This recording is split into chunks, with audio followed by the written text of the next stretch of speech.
But let's get straight into it. Talk about lockdown. How are you finding it? How are you finding this tough period?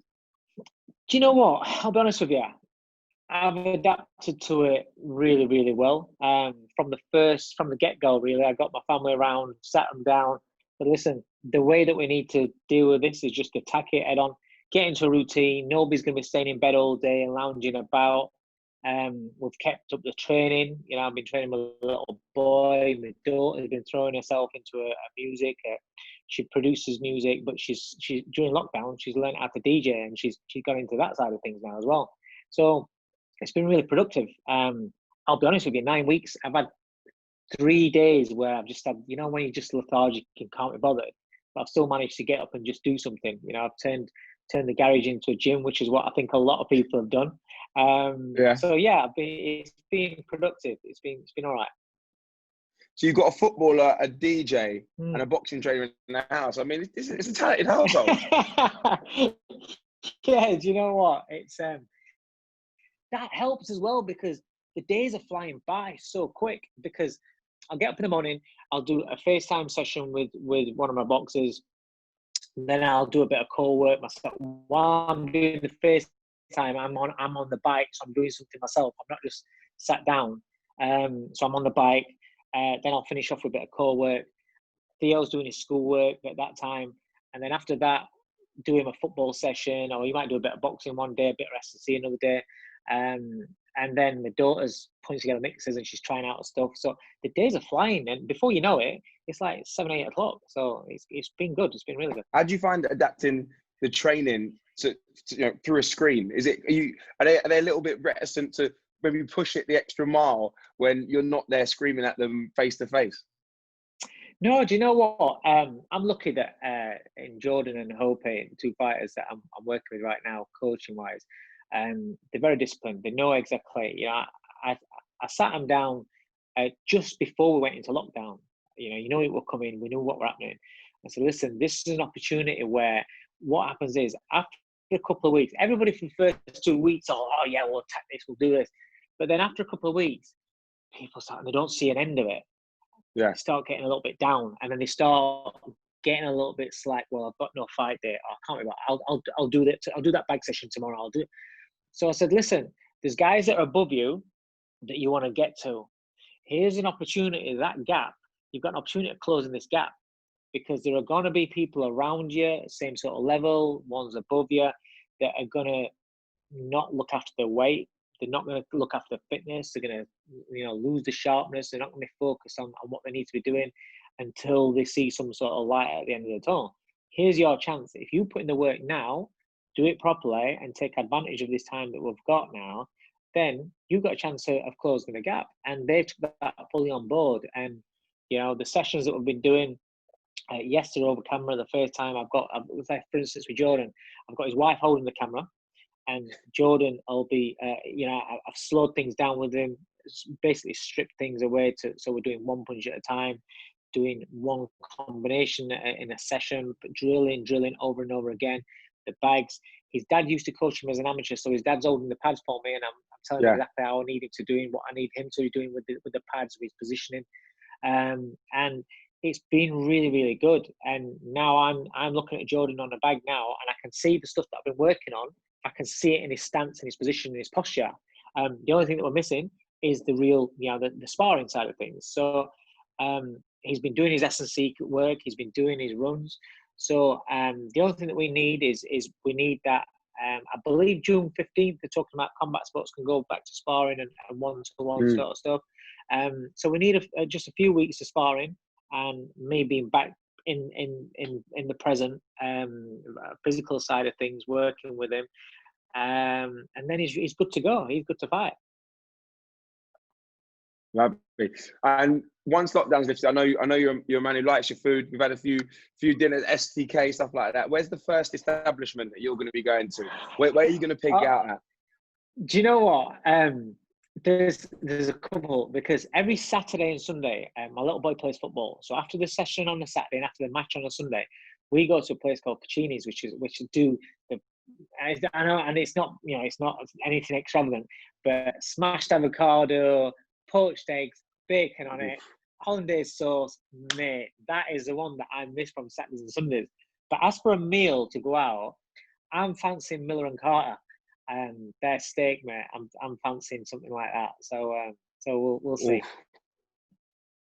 Fair. And talking of food, I mean, like lockdown, you're in 3 categories. It's either hunk, chunk, or drunk. Which one have you taken on board? What have you morphed into? Well, listen. I would never call myself a hunk, but I'm living more of a life towards that. Yeah. I'm nearly 45. I can't afford to have a week off. If I have to, it was my little boy's 9th birthday a week on Sunday ago, and his birthday was a pizza day. So we had pizza, we had some wedges, we had 2 birthday cakes, and so for the two, where I don't know if you noticed, but I'm short. When you're short, you tend to go like, I go skinny fat, so I lose everything up here, any shape. I smooth right off. I just get a little bit of a tub. And I was like, oh my God, I could see it on me 2 days later. You see it on me 2 days later. So I smashed it. I've been smashing the gym. I've been back on my diet. I'll live when I say diet, I'll live 80%, 20%. So I'm always in shape.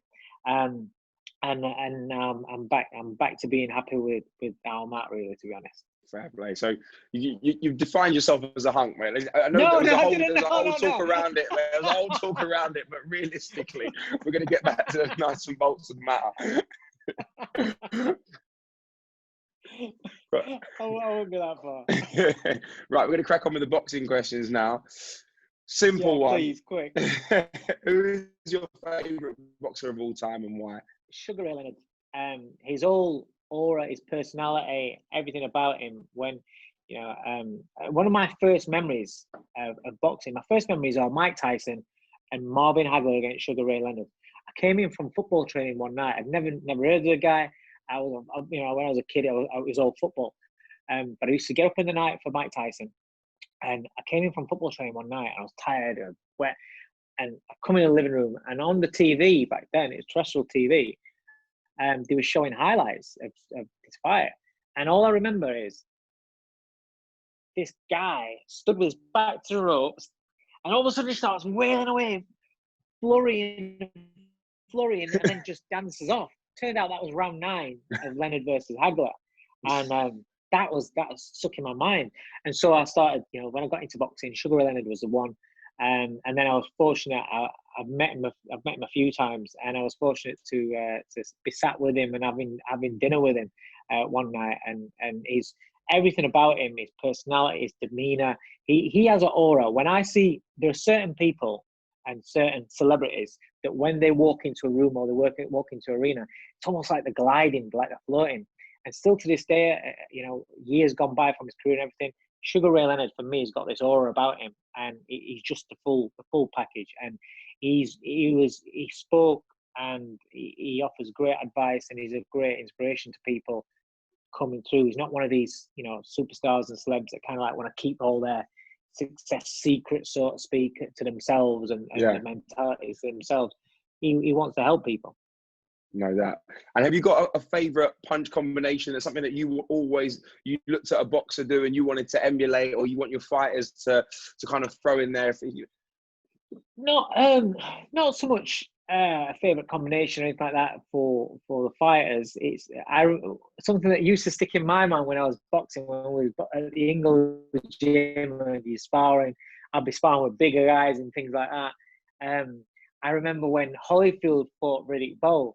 His uppercut hook that he drive, I used to love that. And when we used to spar down at the gym, I always used to picture myself like when I'm on somebody's chest. They're the combinations that I would always love to fire.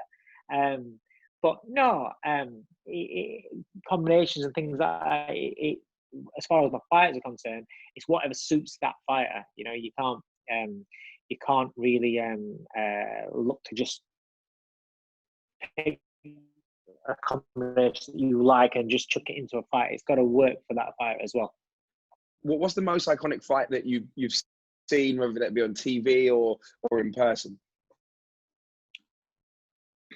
Do you know what? I've been so lucky. I've seen so many great fights live in person. That going back to Hatton Costa Zoo, going back to Calzaghe Lacey, iconic nights in their careers and things. AJ Klitschko was phenomenal because the crowd, because the event, everything. That was phenomenal. Saudi, I know it was a weird thing going over to Saudi and everything, but even the atmosphere turned out. But the way that AJ boxed, again, that's quite iconic coming from the loss that he had, how he turned it around. But over everything, I have to say, and probably on a selfish point of view, for me, it's Goodison Park with Bellew and Makabu. That the whole build up, the drama of the crowd and everything when we're walking out. I remember when we were walking out to the ring, as we come out of the tunnel and we stand there waiting for the TV to say, you can start walking. We just stood there looking around. I'd been saying to Bellew, listen, forget the crowd, ignore the crowd. As soon as I walked out and I looked, I thought, oh shit, there's no way. And in fact, as he's walking through, there's one point when he just does like that and he stands and he just says, sorry, mate. And he just stopped there like that and he just soaks it in, all that crowd all bouncing. Just the whole thing and the atmosphere when Makabu's head drops and you see him, he sleeps just before he slumps to the floor. Oh my God. That is, for me, that's iconic for me. And that'll override anything what I've seen from anybody else's fights and things like that. There's that iconic picture of both of you in the ring. I mean, I'm not surprised you don't have that on your wall. I have it in the gym. I have it. There's a picture of it in the gym. There's a painting that Patrick Killian did, and that's on that picture as well. That's fantastic. And then there's a picture in the gym that I've got next to the ring.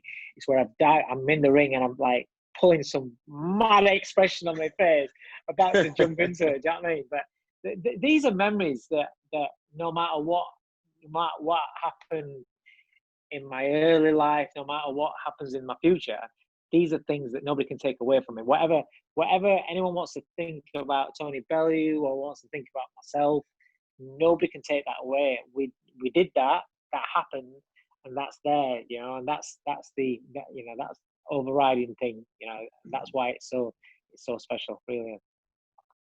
Talking of iconic fights, what fight are you most looking forward to in the near future? Mate, so many. Do you know what? One fight that I really want to see is Spence versus Crawford. Errol Spence versus Terence Crawford. I really want to see that fight. I'm a fan of both fighters. I love Terence Crawford. Terence Crawford, when he won his first world title, I was in the opposite corner with Billy Nelson as his cut man for Ricky Burns. So I saw Crawford up close and seeing him up close and seeing how smooth and special he was. We thought he was a good fighter. We thought he was going to be a great prospect. And he was a great prospect. We thought he was going to go on to be a good fighter, but we didn't know how good he was. And that night, it was like, wow, you just know that this guy's going to go on to be a superstar. And he has been. Errol Spence, I was there the night that he beat Kell Brook. And obviously watching him come through, it's a fight that I really want to see. I want to see if Spence's size is too much for Crawford, or if Crawford's skills and boxing brain negate that and take him to bits. That's the fight. That's probably, as a boxing man, that's the fight I've looked forward to most and I want the most. But also, I've got to say, AJ against Fury, that's the other one. That, I think, if that happens, that's the biggest British fight ever in the history of boxing, and it could be for a long, long time as well. These are fights that I think every boxing fan is looking forward to. Will we see them? You know what boxing's like. You witnessed it firsthand. I think we will do. But I would like to think that the days of where people keep saying, oh, when there's a massive wanting for this fight from the fans, the people, everybody, and then they keep saying, oh, we'll let it marinate a little bit longer. No, I think the fact that Wilder's been beat, AJ's been beat, we know that fighters can Yeah. get beat. You know, it happens in the past, but people forget that. But now, when it's the biggest fights, we know that they can get beat. So let's do the fights. I think also with the virus, how it's halted proceedings with the sport. I think we're going to get bigger fights quicker than what we used to. Hope. Absolutely. Yeah. I mean, we all hope that. So, but if we were talking, we're going to talk about something hypothetical. If you were to go into a ring and it was almost like wrestling, it could be tag team. Which boxer would you bring in to be your tag team partner and why? Oh, that's a tough one. That is a tough one. Do you know what? Tag team. I think somebody's just coming in short bursts and just do the shit and get out and things like that. Probably Mike Tyson, because in short bursts, mate, he's like ferocious and he would go at it 100 mile an hour. He wouldn't need, he wouldn't be tiring out because he can tap out and have a little rest and what have you. I mean, even Mike Tyson bursts, now. I go with Mike Tyson. I mean, at 53 years old, I mean, he's I'd take him for 30 seconds around.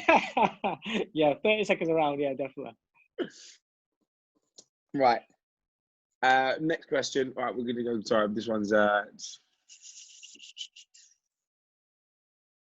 Here we go. All right, yeah, fair. This is a tough one. This one that divides opinion. Who would win in a hypothetical matchup between Ali and Tyson? We're talking about Tyson already. In their prime, we're talking. I would probably Ali. Yeah, probably Ali. But I've got to say that Mike Tyson, at his prime, closed the ring down really, really well. His feet were fantastically fast, and he just punched so hard. Yeah, but I would say Muhammad Ali, probably. I mean, to be fair, with the size difference, these days the heavyweights are 6'7". Ali was what, 6'3"? Yeah, so it wasn't, and Tyson had fought bigger men than that, but obviously not on the same sort of level. But yeah, I'm one of these that listen. Muhammad Ali was amazing, but I'm more of a fan of him as a man. Don't get me wrong, I'm a fan of him as a fighter, but I'm more of a fan as a man, because as a fighter, I feel that a lot of times people look at the past fighters of so long ago with more love and they rate them higher. We don't actually know because the levels of don't we? There was a circle. There was a little circle of a pocket of fighters that were brilliant fighters. But again, a lot of the olden time fighters, a lot of them, not the peak ones, but a lot of them, they weren't that great. I mean, people talk about Marciano, it's a great record of him, but a lot of his opponents, I look at them, I think, well, would they have beaten a lot of the guys that are out these days, you know? And we kind of like to run fighters down a lot these days, but you talk about size, you talk about, you know, I don't know. It's all hypothetical, it's all opinions, but yeah, I think Ali would have probably beaten Tyson, but with that ferocity and that punch power and that speed and the speed of the head movement and the speed of the foot movement, he would have given him problems. He would have, because, you know, other guys in Ali's era with that similar sort of crowd coming forward style did give him problems. You know, you look at Fraser, you know, he got, so I don't know. It's just how I see it. I think Ali would have probably beaten him, but it wouldn't surprise me if Tyson tore his head off. Fair play. And another hypothetical one we could see in the future. I'm sure you've been asked this before, but AJ versus Fury, what happens? Oh man, who knows? Who knows? You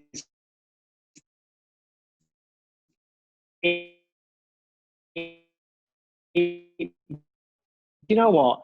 That is a fight where it's not about sitting on the fence. You can see both of them. But for me, I love AJ's attitude. I love his mentality of boxers. But he has worked so hard to add elements to his game. And his last fight, he did something that fight that nobody expects him to be able to do. Everybody talks about AJ being robotic, being stiff, he can't box, you know. It completely changed it. He was light-footed. He boxed beautifully. He put on a boxing masterclass against a guy that a few months earlier had completely destroyed him. Now, the fact that he's done that, he's improved as a fighter. But that's with one camp doing that way. So he will, with another camp and another camp, he's going to become a better fighter in that mode. Plus the way that he already fights and he can stand and fight anyway. But then again, you look on the other side, Fury showed something in his last fight that we've not seen before. When Fury's gone forward before, he still looks clumsy and what have you, and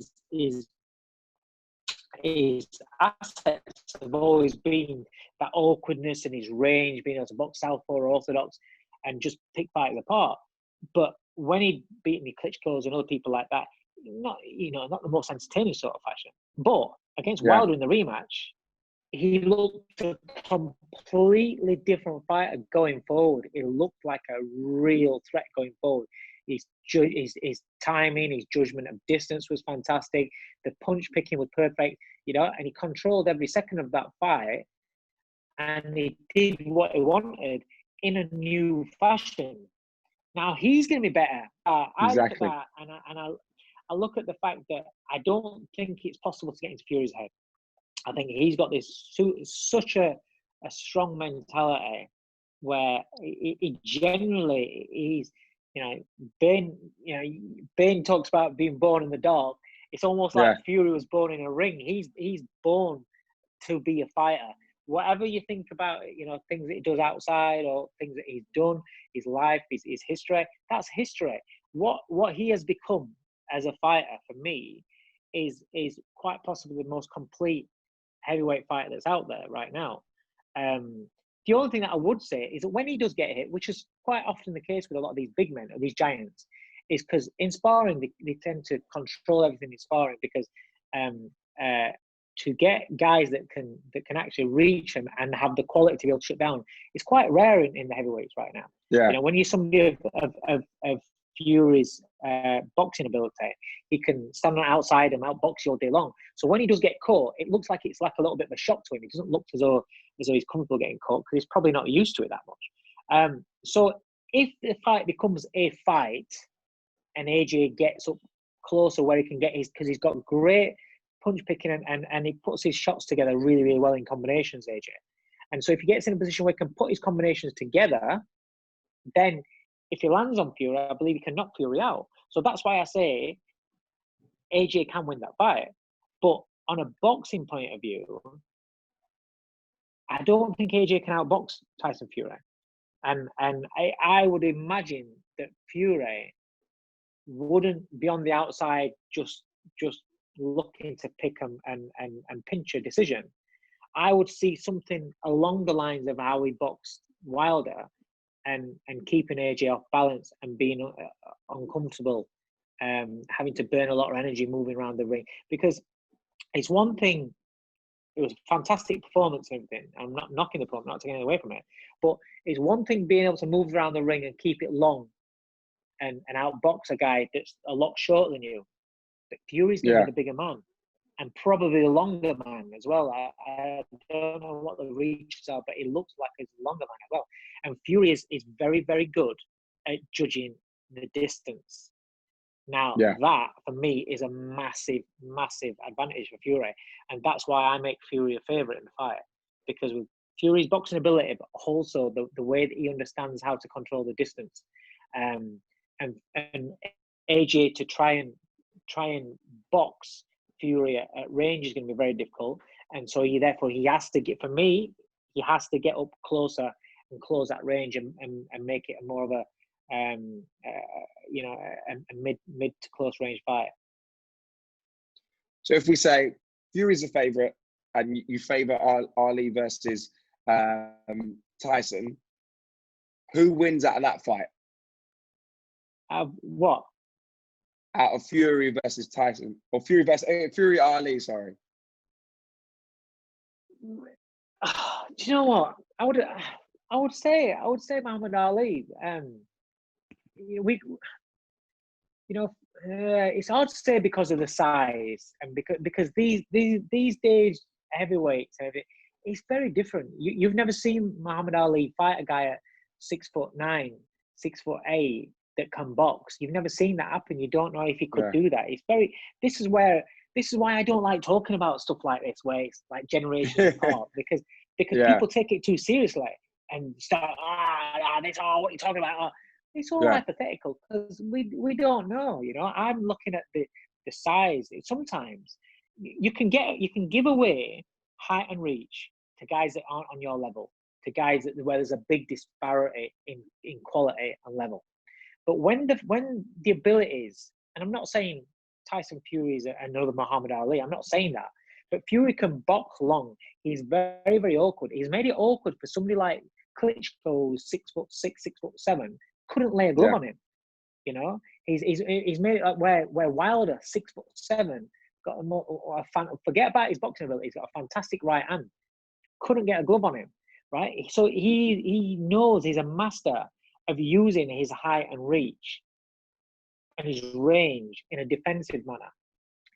Now, if he can do that going forward as well and holding the center ring as well, it makes it very, very difficult for a guy that's a Muhammad Ali style, because he's not going to just come forward and look to knock you out, and look at the weight that Ali was and look at the weight that Fury is. You're talking about a lot of physical attributes that are in the favor of Tyson Fury, which gives him a massive leg up. And like I said, you can give away a height and reach against guys that aren't your level. It becomes very difficult when it's against guys that are on your level. Lomachenko against Campbell, right? Luke Campbell boxed fantastic. He's got a great boxing brain. But the fact that he was so much bigger naturally and longer for Lomachenko gives Lomachenko the problems he has to figure out before he gets to Campbell's actual boxing brain and ability. So that's what I'm trying to say. That fight was very close for 6 rounds. It was a good fight for 6 rounds. Campbell's in it until he figures him out. Now, you're looking at Ali in a fight with Fury. It would take him a few rounds to get going and to figure out the puzzle. Again, I would lean to Muhammad Ali because I think he also I think the mental aspect of it, I don't think Fury would be able to get into Ali's psyche. I think it's two masters of their art in terms of that kind of mental warfare. Yeah, so I would lean towards Ali, but again, I wouldn't write off Fury, because with the physical attributes, he has the mental side, and he has actually got the boxing ability. So it's one of those. It is one of those. Fair play. And another question that's probably going to divide opinion, probably end up all over Twitter, is who's the greatest of all time? In your opinion? Do you know what? In my opinion, Sugar Ray Robinson. In my opinion, but again, it's very hard to say, because again, a lot of the level of opponents you look at, and how would they have fared again? Would today's generation of fighters, would you Ray Leonard have beaten the same opponents that he's got? It's very close from thing, but the amount of rounds, the activity, things like that, I kind of lean towards Ray Robinson. And there's potentially some huge fights coming up and some strange fights. Who are you favouring in a potential return of Tyson and Holyfield? I mean, they've both been out on Instagram, both been out on Twitter. People are talking about it. So all right, I've kept quite quiet about it, but listen, I think Mike Tyson looks unbelievable on the pads, right? At 53 years old, he looks unbelievable. He's in great shape. He's in good shape. But what I will say is people are getting carried away by an ex-fighter looking brilliant on the pads. I'm hearing people, I'm reading people saying, oh, he beat Deontay Wilder, he'd beat him now, he needs to make a comeback. Because when Tyson was about 30 odd, he was getting beat by guys that weren't on his level years before that. We're talking about a man whose peak was like how long ago? 30 years ago, maybe, nearly. Maybe more. It's a long time ago, and I don't like seeing this because we can all, Josh, listen, no disrespect to anybody else, yourself, people that work at TV, people that work at an office. If you drill something over and over and over again on the pads, you will look great on them pads, right? You will look great on them pads. Mike Tyson's a former fighter, so that muscle memory comes back, that feel good, that memory and everything starts coming back. You feel $1 million, you think, great. And then you get, because people see that, people start putting ideas in your head. You're in lockdown, not a lot's happening. You're like, oh, do you know what? Yeah, because as a fighter, you will always think, especially as a successful fighter and who's been world champion and a legend, you will always think you can beat whoever's out there. You will always think you can still do it. And, call it ego. The reason why we do what we do is because everybody's got an ego. Everybody, if you want to be the best at something, or if you want to succeed at something, it's because there's a bit of an ego. Ego is not a bad thing. The bad thing is when the ego becomes uncontrollable and you can't put a cap on it. And then you start thinking that you can do shit that you did 20, 30 years ago, And once punches come back your way, that's when it's kind of like makes you realize, hang on a minute, oh shit, I used to be able to miss that. I used to be able to block that. That didn't used to hurt. Now you're not quite as hard as what you used to do. And those, mate, it's boxing, fighting is completely different to hitting the pads, hitting the bags. Now, you talk about an exhibition. What kind of exhibition is it? So the egos of Holyfield and the egos of Mike Tyson, do you think that these two guys are just going to win, have a little tip-tap, chat to some people at ringside and have a little exhibition like Muhammad Ali used to do as an exhibition? Like we used to do with kids in the park, local park. We used to go in a ring, have a ring in a park, have little kids coming in and having a pop at us and stuff like that, and you're having a laugh, a bit of banter. With the world looking and stuff like that, the amount of attention, do you think these two guys are just going to have an exhibition? Or is it going to actually be a 3-round slugfest between two guys that are well past the sell-by date, but look fantastic for their age? And it's great they look fantastic. I will say, Holyfield does look great. I personally looked at him and thought he looks a little bit slow, a little bit sluggish on the pads, especially when you look at it compared to Tyson. So for me, I look at Holyfield, I don't see anything great about him on the pads. It looks like some old dude that's drilling the pads, and that's fantastic, great. And I think it's great that he's in great shape. But how many times in boxing do we see the way that you look aesthetically has no bearing to the way that you take the shots, no bearing to the way that you can close a ring down? How are the legs going to be? Because the legs are going to be 50-odd-year-old legs trying to move around in the ring, and then going to have to absorb the shots that come back their way. So I'm not a fan of this. I'm not a fan of it all. And it's great when they say, oh, it's a bit of fun, bit of an exhibition, everything like that. But it's not a bit of fun because there's so much pressure on these guys that it's all great until one of them, if one of them were to get knocked out or lose badly in this exhibition, look washed up or whatever, how do they handle that and then process that mentally? Because they've already gone through the thing of retiring from the sport and then having to deal with retirement when you've been at the top of your sport, people rushing you and people loving you and fans, wanting photos and stuff like that.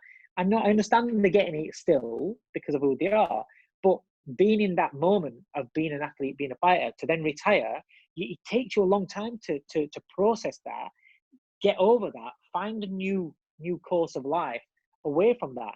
To go back into that, and then you lose, you'll have to deal with all that again. And I don't care if it's an exhibition or not. If one fighter comes out of it looking like they got battered, mentally they have to cope with that again. They've already processed. Imagine Mike Tyson. How he had to process and handle sitting on the floor when Danny Williams is looking over him, and then quitting against. I think he quit against Kevin McBride. I think that's how he went out. He then had to process all that, deal with all that mentally, and then now he seems in a happier place. To then go back, if he was to have this exhibition with Holyfield, let's just say Holyfield bashes him up again, he then has to go through all that shit again and to cope with it. And it's all right, people saying, it's only an exhibition, it don't mean anything. To these men, this exhibition or whatever it is will mean everything. It will mean everything. So trust me, that is something that I'm not a fan of, not at all. Fair. On a lighter note, we've got the Mountain.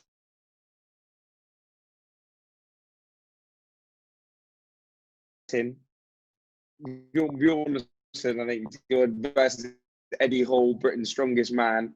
There's a pretend. I think the record. So it's two strong men. Okay, so I'll be honest with you. I ain't got a clue, right? I kind of saw this. I thought, I didn't know who they were. But the guys that are obviously very, very strong powerlifters, are they? They are powerlifters. So they're very, very strong at picking shit up. Picking shit up and being strong is completely different between that and having a fight. Yeah. You know? So I've never seen any of them spar. I've never seen any of them shadowbox. I haven't seen anyone do anything to do with boxing before in my life. So I don't know. I don't know who'd win. What I will say is I can't imagine it going very long because I don't expect the stamina reserves to be fantastic because there's a lot of size to be moving around and punching. And if they start missing, this could be painful to watch. So I would just hope that it's very quick and it's very decisive. Yeah, I saw the Mountain. He had a little spar with Conor McGregor, and it probably was about a minute and a half until the Mountain ended up on his knees saying, "Listen, I don't need any more of this."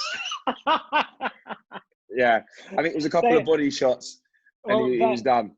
There you go. Listen, ask a boxer to compete in powerlifting. He's got no chance of beating a powerlifter. You know, to then or getting even anywhere close to what they can do. To ask a powerlifter to be a boxer is a completely different thing. So there is no for me there is no favourite or underdog in that one. It's a level playing field, and we'll see who comes out on top. Next one, simple one: a grizzly bear versus a silverback gorilla. 1-on-1. They're in the jungle. They're in the forest. I'll go with a silverback gorilla. I think the power of the beast and the speed, and actually they're quite agile as well. I think he kicks the shit out of the bear. Fair play. It'll be interesting. They're probably very illegal, but it would be interesting to see.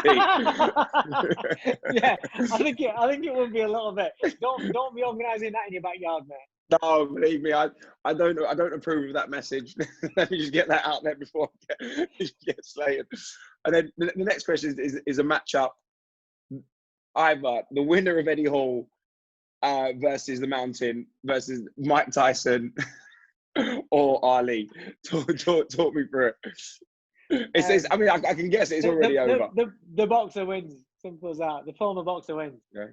Whoever that is, Tyson or Ali, wins. That's it. 100%. Last one of the weird matchups is a shark versus a crocodile. I don't know who wrote. I didn't write this question. I didn't write this question. I put it out there, but it's an interesting one.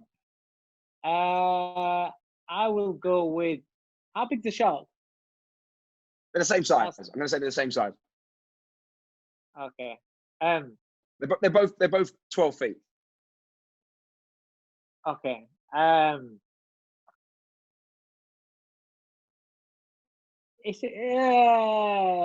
will probably. That's a tough one because I was going to say the shark could come around and come out at any angle, but the crocodile is actually quite quick at flipping around and changing. And the jaw, I think the jaw of the croc can it's open big, up a little. Yeah. It's long and wide, whereas the shark has to get quite there to be able to do that. The croc can go there. So I'm going to go with a croc. That's it. You see, that's what it is. This is your shark. It has to be there. And that's the croc can stay back there like that on his way. The croc with a counter. That's what it is. The shark goes in for kill. The croc counters it, beats it to it. Boom. There we go. All those years training boxing, all those years boxing. I'm going with the crocodile with a shark. That's what I like to do. Now, we're going to get on to some quick fire questions. Okay? Just straight off the top of the head. Okay. Hardest hitter in boxing? What now? From all time. Julian Jackson. Most feared person in boxing? At his peak, Mike Tyson. The most chilled person in boxing? Ooh. Oh.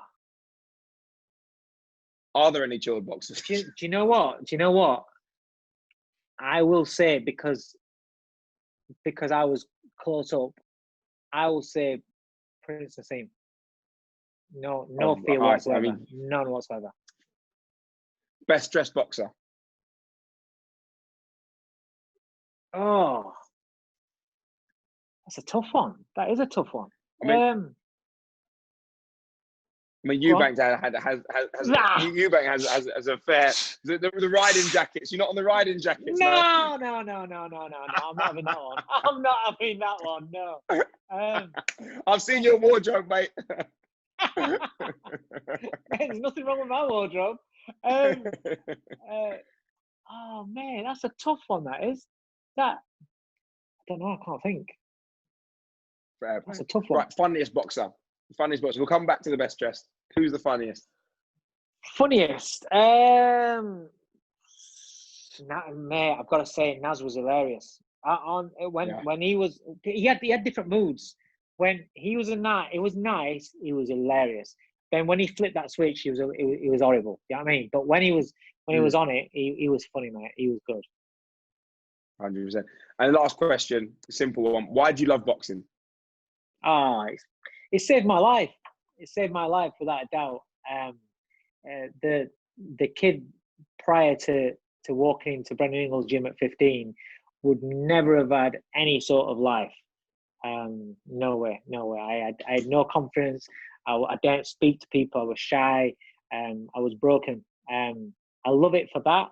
But then being involved in it, I love it for the drama, the excitement, the buzz. It's just an adrenaline rush. And I've met some unbelievable characters and unbelievable people in this sport. Yeah, I love it. All right. Dave, thanks for talking to us. It's been interesting. We found out who you think will win between a shark and a croc. Found out why you love boxing. We found out who'd win in your celebrity matchups. Yeah, so it's been interesting. It's been a great 45 minutes, 50 minutes. I've had a great time. Cheers, mate. I've enjoyed it. I didn't realise we'd been on that long. I know, yeah. I looked at the time. I thought, hang on a minute, my AirPods are about to run out of battery. It's flown, mate. It's flown. Listen, thanks for having me on. I've enjoyed it. Mate, like I said, it's been different. It's not the same old questions. It's not been monotonous. It was a good laugh. I don't know how my answers stack up though. No, but you know what? We'll see when it all comes out. You'll be trending on Twitter for some strange opinions. I think my breakdown between the shark and the crocodile is one of the greatest breakdowns I've ever given. I mean, when you said the shark attack, little counter coming, I was you really, really thought this one through. The issue was, I was thinking, I've seen too many David Attenborough programs where like a jaguar has pulled a crocodile out of the river, and I thought if a jaguar or a cat can beat a crocodile, maybe the shark can beat the crocodile. But then it's all about in which arena it takes place in. Yeah, it depends on how the banks, mate, the shark ain't got a chance. Yeah, how deep the water is. If it's quite shallow, or if it's really, really deep. It depends where it's at. My housemate is sat there and he can't even hear your side of it. He's just and he's dying. He's looking at me. He just thinks, what shit are they talking about? Oh my gosh. But yeah, is there anything else you need from us? For God's sake. No, mate, that was perfect. That was funny. Top stuff. Sound wicked. Glad you're happy with that. Yeah, that was class. That was good fun. Yeah, it was a good laugh, that. I can't. Who is actually the best dressed boxer? That's what I would know. You mean you're basically saying that no one's got a good dress sense in boxing? No. I'm not saying that. I'm saying there's plenty of fighters that have got good dress sense. I just can't pick one. To be honest, I don't look at. I don't take notice of what other guys are wearing. To be honest, you know what I mean. Yeah, I mean, fair. There's been some strange outfits. Who do you think? Who do you think's the best dressed boxer? Well, half of them just wear tracksuits all the time. I mean, it's hard to pick one, isn't it? It's hard to think of one. It's definitely not Dave Allen. I'll tell you that. Yeah. No. I think every time I've seen him, he's been in the same pair of tracky bottoms and the same vest. I've seen him about 30 times. Someone's getting a sponsorship deal with 11 Degree. Listen, boys, please sort him out. Yeah, you can't think of one, can you? No, I mean, it's who have I seen in some good gear? Conor Ben's all right, isn't he? He likes the old school kind of 90s, the velour. He got the velour Reebok tracksuit or whatever. But have I seen Kel in some decent outfits? Not really. I mean, Kel Brook? Not really. Yeah, no, not really. No, not really. But David A wears some funky stuff. David A back in the day was cool. David A these days, since the Bellew fights, he's smartened up. But I remember from the first press conference, we was looking at him thinking, fucking hell. Do you remember? He was like, you remember when you'd see that cool kid at school and he always wore cool gear, and then he got to his 30s and you look at him now and you think, fucking hell, what's he wearing? That was David A for the first Bellew fight. That's what we were turning up in these suits that just didn't fit him. He'd do these commentating stuff for Channel Dave, and his suits look terrible. Now he's got his tailor sorted, and he's back looking quite slick again now. I was about to say I'll probably see David at some point. I mean, he's going to shout at me for this. You're all right, mate. You're fine. You've already got your boys, mate. I'll get a message via Chisora. That's what's going to happen. No, he's sorted his shit out, and he's got himself a tail, and he's back on top now. He's back on top, so he's sorted. But I'm trying to think about what other fighters. The majority of fighters are always wearing tracksuits, but it's trying to think what. Do you know what? Bellew scrubs up well. I was about to say he scrubbed very well. Yeah, his suits look well. And do you know what? It's very different, but Fury always has his own style. He has his own style, and he's got he's got a suit made out entirely of his. Yeah, it's not my style. I mean, I wouldn't be able to wear his clothes anyway, but slight size difference. I mean, probably fit in one leg of the trousers. Yeah, probably. But my head would pop out his sleeve. He dresses well, but it's not my sort of style. But Crawler's hit and miss sometimes. But I think Bellew always seems to get it right with his suits. Definitely gets it with his suits. But it's hard to picture fighters either if you take away the suit and a tracksuit and the normal gear. Where's in between? Yeah. Yeah, you don't see what they're wearing. Do you know what? Tevin Farmer wears some good gear. I quite like what he has. He's a bit more like the rapper style. Yeah, maybe with the sunglasses and the chains and whatever it may be. It's not everyone's cup of tea, but it works for him. Yeah. I don't even know if this has been an interview, but I don't think so. It's hard to say, mate. It's hard to say. So listen, who would you go for? Ali and Tyson. The thing is I think Tyson Fury. I've seen way more Tyson fights, like all the way through. I've seen a lot of Ali highlights. But can you argue against Tyson's tenacity for 12 rounds? Like it's hard, isn't it? It's hard. And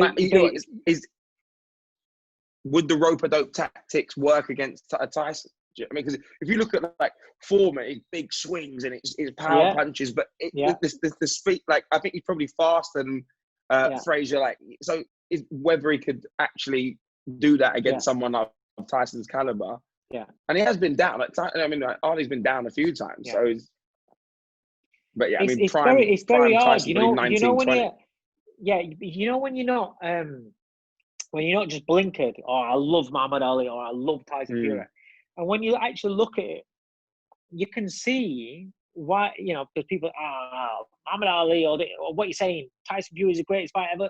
No, you're not saying that. You're just saying in that fight, how would his attributes match up against his attributes? And that makes it an interesting conversation if you don't get offended because you question the greatness of Muhammad Ali. Do you know what I mean? And that's the problem with these mythical matchups that I find, is that people take them far too personally and people take them far too seriously. It's like, it's only fucking make believe. It's only like watching a cartoon and seeing a rock fall on Bugs Bunny head and his head, and he just pops back up and starts speaking. It's not real life. Do you know what I mean? It's only make believe shit. And that's what these are, but people get them far too serious about it. It's literally like being like, who'd win 500 Spartans or 1,000 zombies? It's like, But people would argue on the internet. People would argue about anything. So But I listened to this Teddy Atlas podcast where he's talking about Tyson. Obviously, I think they've got their beef, but he was saying that like every time Tyson was actually tested, he never really came through it. And it was like an interesting take. I mean, it was a bit of a negative take. But it was like every time Tyson was like back to the wall, like he was in deep water. He actually didn't like it. So I mean, that's not me saying. This is not me saying. It's a Teddy Atlas. But you can. That is an argument that you can see, because Holyfield was so Buster Douglas was the first man that wasn't intimidated by him and didn't fight intimidated and beat him. Holyfield was the next man that wasn't intimidated, beat him. The guys that weren't intimidated by that power and didn't fold in that early onslaught, beat him. Or even in your Tucker and your Bone Crusher Smith, they lasted the course. They didn't fold. So you can see that, and you can. There is an argument for that. You can't deny it, even if you're the most pro Mike Tyson fan. You can't deny it, because facts will point out that that's what happened. Some people will like to say, but it was going through problems. It was this. He wasn't at his peak, but he was still fighting. So you have to judge him as a fighter, and you have to then say, well, yeah, because it almost like that bully mentality where when it didn't go his own way, he didn't like it, And the one thing I'd say is the Douglas fight. He took a hell of a beating. He didn't quit. He took a hell of a beating, and he kept trying. But ultimately, he just got beat by the better man on the night, and the man that wasn't intimidated. But it was the Holyfield fight where you could see where he expected to beat Evander Holyfield. He expected to go out there and annihilate him. And when things started turning against him, he didn't like it, obviously he ended up getting beat. But it's listen, it was a phenomenal fighter, and it's something that we can wish for, but we can never change. If only his peak could have been longer, and the competition, if it was at his peak against the fights, the fights of Holyfield, the fights of Lennox, they would have been great to see. Instead, it wasn't at his peak, but that's all you can judge him on. Fair play. Right, I think I've got Carl Frampton on the line next. So I've got to love you and leave you, bro. Take care, mate. Pleasure. See you later, as always. See you in a bit, mate. Bye.